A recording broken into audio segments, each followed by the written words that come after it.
দ্বিতীয় পর্বে আমরা দেখেছিলাম বীরভদ্র একাই দৌড়ে খাদের কিনারায় গিয়েছিল এবং দেখেছিল আহমেদ, নীলা এবং সারা দড়ির সেতুর মাঝামাঝি চলে গেছে। তখন বীরভদ্র জেদের বসে সেতুর ওপর দিয়ে দৌড় দিল তাদেরকে ধরার জন্য, কিন্তু কিছুটা যাওয়ার পর দুর্বল সেতুটি ছিঁড়ে গেল, ফলে বীরভদ্র গভীর খাদে পড়ে গেল। এদিকে আহমেদ, নীলা এবং সারা ছেঁড়া সেতুর দড়ি ধরে ঝুলে রইল, আর সেতুটি তাদেরকে নিয়ে দোলনার মতো দুলতে দুলতে খাদের অপর পাশের পাথরের দেওয়ালে গিয়ে আছড়ে পড়তে লাগলো। অতপর তারা ধরাম করে পড়ল খাদের দেওয়ালের গায়ে। গজানো এক জংলপাতা গুলমের ঝোপ, কাটা আর লতা তাদের শরীরে ক্ষতবিক্ষত করে দিল, কিন্তু হাড় ভাঙা থেকে বাঁচিয়ে দিল। তারা এখন খাদের মাঝখানে এক সরু তারে আটকে আছে। উপরে শত্রু সৈন্য, নিচে গভীর নদী।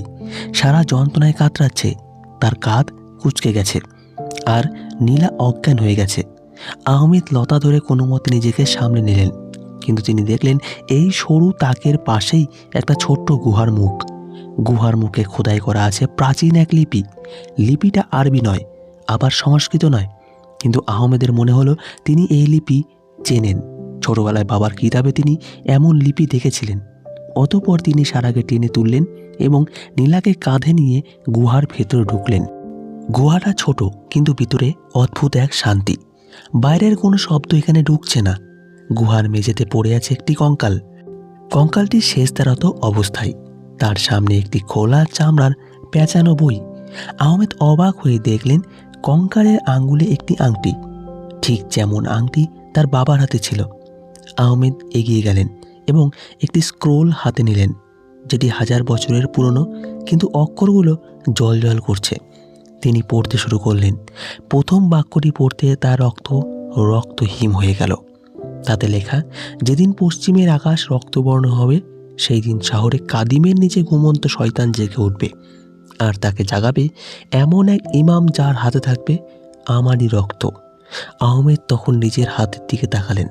তার হাতে বাবার সেই আংটি, আর বাইরে অস্তগামী সূর্যের আলোয় আকাশটা রক্তবর্ণ হয়ে আছে। তবে কি তিনি নিজেই সেই ধ্বংস ডেকে এনেছেন? এমন সময় হঠাৎ গুহার গভীর থেকে ভারী পায়ের আওয়াজ শোনা গেল।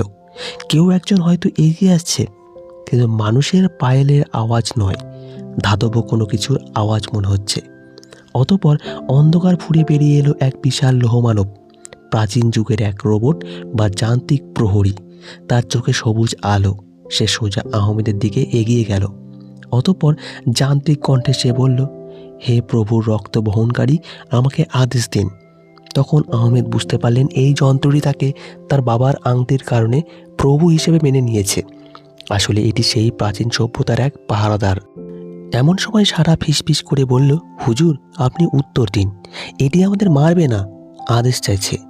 তখন আহমেদ গম্ভীর স্বরে বললেন, আমাদের এখান থেকে ওপরে নিয়ে চলো এবং আমাদের রক্ষা করো। এটা শুনে যান্ত্রিক মানবটি মাথায় নিচু করে আদেশ গ্রহণ করল। অতঃপর সে তার বিশাল 2 হাত বাড়িয়ে দিল। তার হাতের তালু একটি ছোট বিছানার মতো প্রশস্ত। সাথে আহমেদ, সারা এবং অজ্ঞান নীলাকে নিয়ে যান্ত্রিক মানবটির হাতের ওপর উঠে বসলেন। অতঃপর যন্ত্রটি ঘুরে দাঁড়ালো এবং সে গুহার দেওয়াল বেয়ে মাকড়সার মতো অনায়াসে উঠতে শুরু করলো। তার ধাতব আঙ্গুলগুলো পাথরের গায়ে গেঁথে যাচ্ছে, কিন্তু আরোহীদের কোনো ঝাঁকুনি লাগছে না। ফলে মুহূর্তের মধ্যেই তারা খাদের ওপরে উঠে এলো। কিন্তু সেখানে তখনও জালেম খানের সৈন্যরা দাঁড়িয়েছিল। তারা ভেবেছিল আহমেদরা মারা গেছে, কিন্তু হঠাৎ মাটি ফুঁড়ে এক বিশাল লৌহ দৈত্যকে উঠে আসতে দেখে তারা ভয়ে পাথর হয়ে গেল। অতঃপর যন্ত্রটি তাদেরকে মাটিতে নামিয়ে দিল এবং সৈন্যদের সামনের প্রাচীরের মতো দাঁড়িয়ে গেল। তখন এক সৈন্য সাহস করে তীর দিয়ে আঘাত করল, কিন্তু তীরটি যন্ত্রের বুকে লেগে ভেঙে গেল। অতঃপর যন্ত্রটি তার হাত তুলল। তার হাতের তালু থেকে এক প্রচণ্ড বাতাসের ঝাপটা বের হলো। ফলে সামনের সারির 10 জন সৈন্য পাতার মতো উড়ে গিয়ে দূরে ছিটকে পড়ল, আর বাকি সৈন্যরা দৈত্য দৈত্য বলে চিৎকার করতে করতে পালাতে শুরু করলো। এই দৃশ্য দেখে আহমেদ যন্ত্র মানবকে বললেন, কাউকে হত্যা করবে না, শুধু ভয় দেখাও। এটা শুনে যন্ত্র মানবটি শান্ত হয়ে আবার আহমেদের সামনে এসে মাথা নত করল। তখন সারা হাঁপাতে হাঁপাতে বলল, অবিশ্বাস্য, এই জিনিস সাথে থাকলে আমরা পুরো জালিম খানের রাজপ্রাসাদ দখল করতে পারবো। এটা শুনে আহমেদ মাথা নেড়ে বললেন, না সারা, শক্তি প্রদর্শন করা সহজ, কিন্তু এর পরিণাম ভয়াবহ। গুহায় থাকা স্ক্রলটিতে যা লেখা ছিল তা আমাকে এখনও ভাবাচ্ছে। এটা বলে আহমেদ পকেট থেকে সেই চামড়ার স্ক্রলটি বের করলেন। নীলাও তখন এগিয়ে এলো। তখন আহমেদ বললেন, সাহারে কাদিমের মাটির নিচে ঘুমন্ত নারে জাহান্নাম। এটি এমন এক শক্তি যা পুরো জনপদকে মুহূর্তের মধ্যে ভস্ম করে দিতে পারে। এই শক্তির চাবি লুকিয়ে আছে শহরের প্রধান মসজিদের মেহরাবের নিচে, আর সেই চাবি খোলার রক্ত আছে কেবল রক্ষক পরিবারের ধমনীতে। এইটা শুনে নীলা চমকে উঠে বলল, আপনার মসজিদে? জালেম খান তো সেখানেই। তখন আহমেদ বলল, হ্যাঁ, জালেম খান শুধু আপনাকে বা আমাকে খুঁজছে না, সে আসলে মসজিদের দখল নিতে চেয়েছিল। সে সম্ভবত এই গুপ্তধনের কথা জানে, কিন্তু চাবি কোথায় তা জানতো না। এখন সে মসজিদের নিচে খনন কাজ শুরু করেছে। এই কথা শুনে সারা বলল, তার মানে আপনি যদি সেখানে না যান তাহলে সে কিছুই পাবে না। তখন আহমেদ বললেন, ভুল। সে যদি জোর করে ভুল জায়গায় আঘাত করে তাহলে সেই শক্তি বিস্ফোরণ আকারে বেরিয়ে আসতে পারে। তাতে পুরো শহর ধ্বংস হয়ে যাবে, হাজার হাজার মানুষ মারা যাবে। তাই আমাকে সেখানে যেতেই হবে, হয় তাকে থামাতে অথবা সেই শক্তিকে নিয়ন্ত্রণ করতে। অতঃপর আহমেদ লৌহমানবটির দিকে তাকিয়ে বললেন, তোমার নাম কি? যন্ত্রটি তখন যান্ত্রিক কণ্ঠে বলল, ইউনিট 7। তখন আহমেদ বললেন, ঠিক আছে, ইউনিট 7 আমাদের দ্রুত শহরে নিয়ে চলো, আমার মসজিদের সামনে। এই আদেশ শুনে লৌহমানবটি তাদের তিনজনকে আবার কাঁধে তুলে নিল। এবার সে জঙ্গলের ভিতর দিয়ে তীব্র গতিতে তাদেরকে কাঁধে নিয়ে ছুটতে শুরু করলো। গাছপালা তার চলার পথে বাধা হতে পারল না। এদিকে শহরের অবস্থা খুবই নাজেহাল। জালেম খানের সৈন্যরা পুরো শহর ঘিরে রেখেছে। মসজিদের চারপাশ বন্ধ করে সেখানে বড় বড় মশাল জ্বালানো হয়েছে। শত শত শ্রমিককে দিয়ে মসজিদের মেঝের নিচে খনন কাজ চালানো হচ্ছে। জালেম খান নিজে সেখানে উপস্থিত। সে এক উঁচু মঞ্চে বসে আছে, আর তার পাশেই এক কালো জুব্বা পরা তান্ত্রিক দাঁড়িয়ে আছে। তান্ত্রিক বলছে, হুজুর, আমরা মেহরাবের নিচে এক বিশাল ধাতব দরজা পেয়েছি, কিন্তু সেটা কোনো অস্ত্র বা বারুদ দিয়ে ভাঙা যাচ্ছে না। দরজার গায়ে এক অদ্ভুত গর্ত আছে, মনে হচ্ছে সেখানে বিশেষ কিছু রাখতে হবে, আর সেটা হয়তো ইমাম জানে। এটা শুনে জালেম খান হুঙ্কার দিয়ে বলল, সব দোষ ওই ইমামের, তার জন্য নীলাকে পাইনি। যদি নীলাকে বলি দিতে পারতাম তাহলে সহজেই আমার উদ্দেশ্য হাসিল হয়ে যেত। এখন তো দেখছি সেই ইমাম সাহেবকেই দরকার। আবার গুপ্তচরেরা বলল, সে নাকি মারা গেছে। যদি সে মারা যায় তাহলে এই দরজা খুলবে কে? তার লাশ হলেও খুঁজে আনো, তার রক্ত দিয়ে হলেও আমি চেষ্টা করব। ঠিক তখনই শহরের প্রধান ফটকে এক প্রলয়ঙ্কারী শব্দ হলো। বিশাল লোহার গেটটি দুমড়ে মুচড়ে ভেতরে এসে পড়ল। ধুলোর মেঘের ভেতর থেকে বেরিয়ে এলো ইউনিট 7। তার কাঁধে দাঁড়িয়ে আছেন ইমাম আহমেদ। এই দৃশ্য দেখে সৈন্যরা ভয়ে পিছিয়ে গেল, কারণ এমন দৃশ্য তারা দুঃস্বপ্নেও ভাবেনি। তখন আহমেদ উচ্চস্বরে বললেন, জালেম খান, আল্লাহর ঘর থেকে তোমার অপবিত্র হাত সরাও। কিন্তু জালেম খান প্রথমে ভয় পেলেও পরক্ষণেই তার মুখে শয়তানি হাসি ফুটে উঠল এবং বলল, আরে বা, ইঁদুর নিজের ফাঁদেই ধরা দিতে এসেছে, আর সাথে এনেছে এক চমৎকার খেলনা। এটা বলে জালেম খান হাততালি দিয়ে বলল, সৈন্যরা আক্রমণ করো, ওই লোহার পুতুলটাকে অকেজ করো, আর ইমামকে জীবিত ধরো। নির্দেশ পেয়ে হাজার হাজার সৈন্য তাদের দিকে ধেয়ে এলো। তখন আহমেদ ইউনিট 7কে বললেন, বিনা রক্তপাতে পথ তৈরি করো, সোজা মসজিদের দিকে যেতে চাই। তখন ইউনিট 7 তার 2 হাত দিয়ে মাটি স্পর্শ করল, ফলে মাটি কেঁপে উঠল এবং সৈন্যদের পায়ের নিচে ফাটল তৈরি হলো। এতে সৈন্যরা ভারসাম্য হারিয়ে পড়ে যেতে লাগলো। তখন ইউনিট 7 এই সুযোগে ভিড় ঠেলে সামনে এগোতে লাগলো।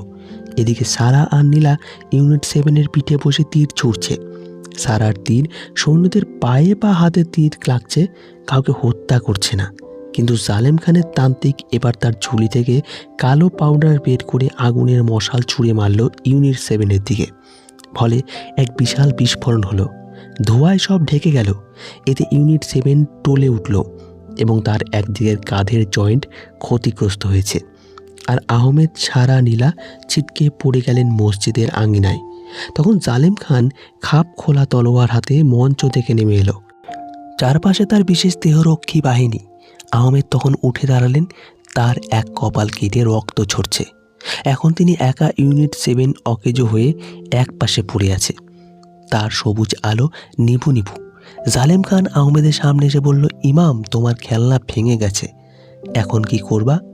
দরজাটা খুলে দাও, আমি তোমাকে আর তোমার এই মেয়েগুলোকে ছেড়ে দেব। এটা শুনে আহমেদ বললেন, এই দরজার নিচে যা আছে তা তোমার খিদে মেটাবে না, বরং তোমাকে ভস্য করে দেবে। ওটা কোনো ধনসম্পদ নয়। এটা শুনে জালেম খান এসে বলল, আমি ঝুঁকি নিতে রাজি, চলো তাহলে। অতঃপর সে আহমেদের গলায় তলোয়ার ধরল এবং তাকে ধাক্কা দিয়ে মসজিদের ভাঙা মেঝের দিকে নিয়ে গেল। সেখানে গর্তের গভীরে সেই প্রাচীন ধাতব দরজা দেখা যাচ্ছে।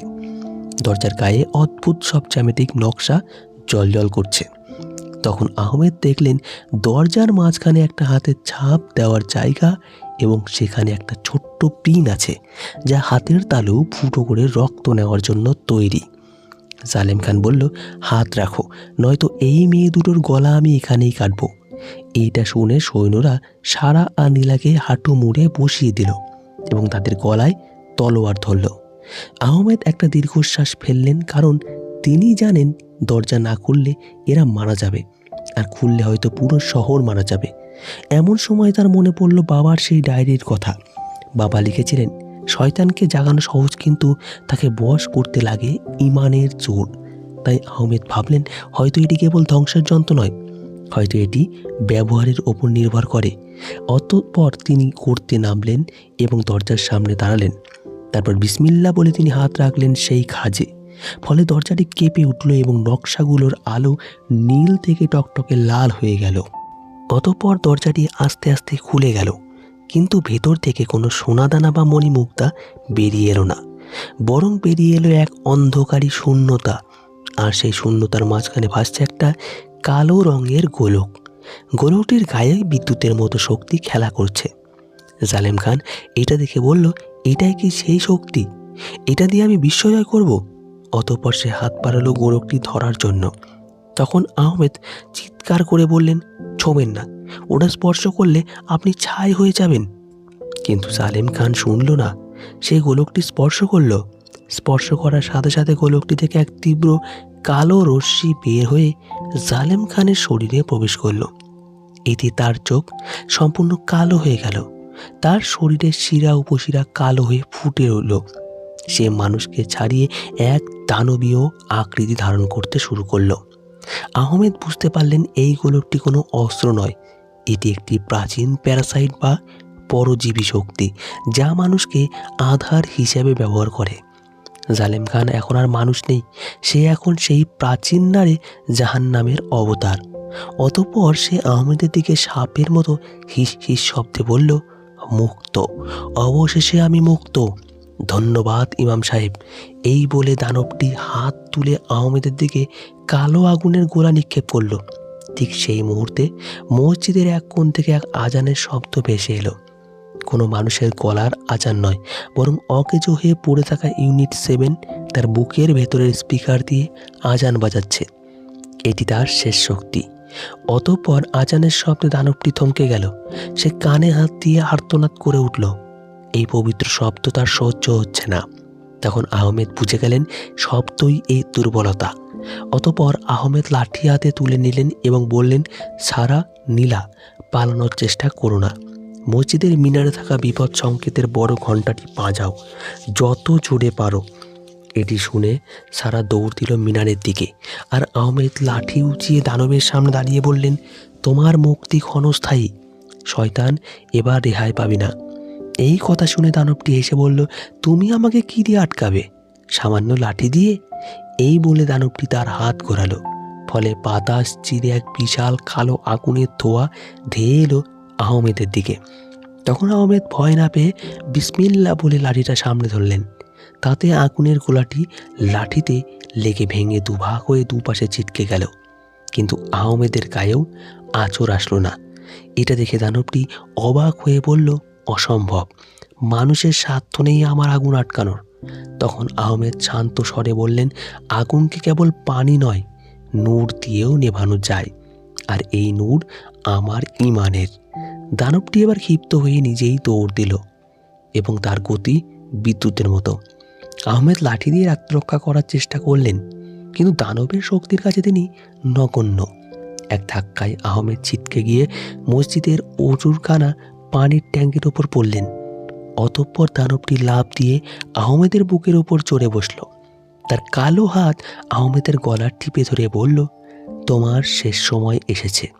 এবার তোমার রক্ত দিয়ে আমি এই মাটির তৃষ্ণা মেটাবো। ফলে আহমেদের শ্বাস বন্ধ হয়ে আসছে। চোখের সামনে কেবল অন্ধকার। এদিকে মিনারের সরু পেঁচানো সিঁড়ি দিয়ে দৌড়াচ্ছে সারা আর নীলা। তাদের ফুসফুস ফেটে যাওয়ার জোগাড়। এক পর্যায়ে যখন তারা মিনারের চূড়ায় পৌঁছালো, তখন বাতাস সেখানে ঝড়ের বেগে বইছে। মাঝখানে ঝুলছে সেই বিশাল ব্রোঞ্জের ঘণ্টা, কিন্তু ঘণ্টাটির পাশে হাতুড়ি বা দড়ি কিছুই নেই। দড়ি অনেক আগেই ছিঁড়ে গেছে। তখন সারা ঘণ্টার গায়ে ধাক্কা দিল, কিন্তু নড়ল না, কারণ এটি কয়েক মন ভারী। তখন সারা হতাশ হয়ে বলল, এটা তো নড়ছেই না। তখন নীলা নিচে দেখল উঠান থেকে নীল আর কালো আলোর ঝলকানি দেখা যাচ্ছে। সে বুঝতে পারল আহমেদ বিপদে। তাই নীলা বলল, ধাক্কা দিয়ে হবে না, আমাদের নিজেদের শরীর দিয়ে এটাকে আঘাত করতে হবে, অথবা এমন কিছু দিয়ে যা ভারী। অতঃপর সারা চারপাশ দেখলো। হঠাৎ দেখলো কোনায় একটা ভাঙা লোহার রড পড়ে আছে, সম্ভবত মিনারের সংস্কারের কাজের সময় ফেলে যাওয়া। সাথে সাথে সারা সেটা তুলে নিল এবং নীলাকে বলল, তুমি আমার কোমরে উঁচু করে ধরো, আমি ঝুলে গিয়ে ওটা দিয়ে ঘন্টায় বাড়ি মারব। কিন্তু যদি আমি পড়ে যাই? তখন নীলা শক্ত গলায় বলল, তুমি পড়বে না, আমি তোমাকে যেভাবেই হোক ধরে রাখবো। অতঃপর নীলা সবার কোমর চাপটে ধরে উঁচু করল। সারা রড হাতে মিনারের কান নিচ থেকে শরীরটা ঝুলিয়ে ঘন্টার দিকে ছুড়ে দিল নিজেকে। এদিকে নিচে তখন দানবের নখ আহমেদের গলার চামড়া ভেদ করতে শুরু করেছে। আহমেদ শাহাদাত আঙ্গুল উঁচু করে শেষ সাক্ষ্য দেওয়ার চেষ্টা করলেন। ঠিক সেই মুহূর্তে ঢং করে ঘণ্টা বেজে উঠল। এক প্রলয়ঙ্কারী শব্দ মিনারের চূড়া থেকে, সেই শব্দ তরঙ্গ আকারে ছড়িয়ে পড়ল পুরো শহরে। বাতাসের কণাগুলো কেঁপে উঠল, ফলে দানবটি আর্তনাদ করে উঠল। সে হাত দিয়ে নিজের কান চেপে ধরল। এক পর্যায়ে আহমেদকে ছেড়ে সে পিছিয়ে গেল। শব্দটি কেবল শব্দ নয়, এটি এক কম্পন যা সেই প্যারাসাইট বা পরজীবী শক্তির অস্তিত্বকে নাড়িয়ে দিল। কালো গোলকটি দানবের বুকের ভেতরে দপদপ করতে শুরু করলো, যেন সেটি শরীর থেকে বেরিয়ে আসতে চাইছে। আহমেদ তখন উঠে দাঁড়ালেন। তিনি বুঝতে পারলেন শব্দের কম্পন এই শক্তির গঠন ভেঙে দিচ্ছে। মিনার থেকে লাগাতার শব্দ আসছিল। এবার দানবটি মাটিতে হাঁটু গেড়ে বসল। তার শরীর থেকে কালো ধোঁয়া বাষ্পের মতো উড়ে যাচ্ছে। সে মানুষের গলায় চিৎকার করছে, আবার দানবীয় গলায় গর্জন করছে।